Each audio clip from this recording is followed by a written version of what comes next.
Рахмет әріптестер, қайырлы күн қадірлі көрермен. Білесіздер, Армениядан әкелінген көліктерді тіркеу 2020 жылдың 1 маусымынан басталған болатын. Міне сол армян көліктерінің жыры әлі де бітер емес. Енді салықта екі мемлекетке де төлеу қажеттігі туындайтын түрі бар. Біз бұл сұрақтың толыққанды жауабын алу үшін дәл қазір арнайы мейманымызды да шақыртып отырмыз. Қазақстан Республикасы Қаржы министрлігі Мемлекеттік кірістер комитеті басқарма басшысының орынбасары Айнұр Сартаева ханым келіп отыр. Айнұр ханым, күн сәтті болсын. Қайырлы күн. Жалпы осы Арменияға және Қазақстанға екі мемлекетке де екі тарапқа да салық төлеу мәселесі неден туындап отыр? Жалпы біз Қазақстан тарабы Армения тарабына осыған дейін екі рет ресми түрде хат жолдаған болатынбыз осы мәселені шешу үшін. Бірақтан Армения тарабынан осы уақытқа шейін келіссөздер жүргізу барысында премьер-министрі айтқан болатын, бұл мәселені оңтайлы шешуін табамыз деп.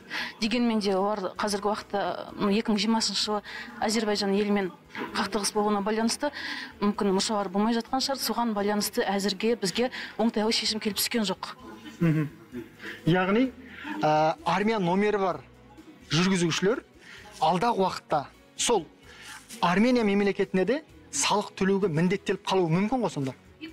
Әрине, егер де Армения мемлекетінде автокөлік мемлекеттік тіркеуде тұрса, онда ол жеке тұлғаларға, яғни Қазақстанның азаматтарына салық төлеу бойынша міндеттеме туындайды. Ол үшін олар Армениядан есептен шығару керек көлігін. Және Қазақстанға. Яғни Қазақстанға ғана салық төлеу үшін біздің енді көрермендеріміз білсін, шет жағасын бастап айтып жатырсыз ғой. Армян номері бар, автокөлігі бар азаматтар қандай басқыштарды, қандай қадамдар жасау керек?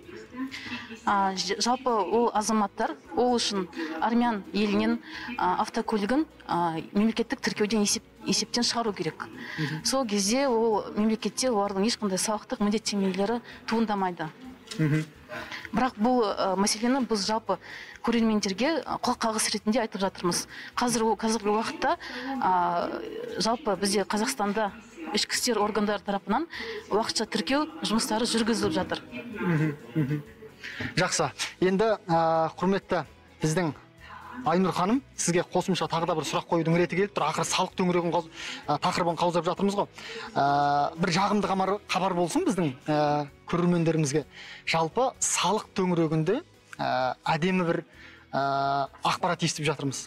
Осы төңіректе көрерменмен бөлісейікші.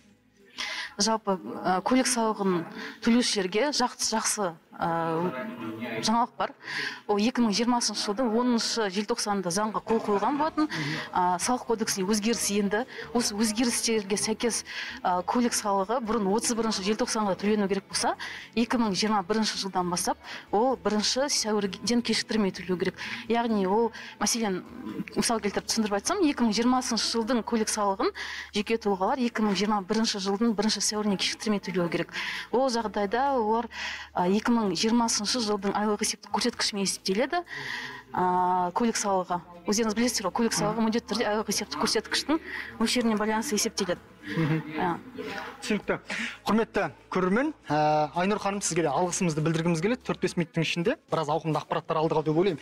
Қадірлі көрермен, енді ескеретін тағы бір маңызды мәселе бар. Әсіресе Армениядан әкелінген көліктер, соның ішінде оң жақ рөлді көліктерге қатысты ішкі істер министрлігі мынандай бір дүниені ескертеді.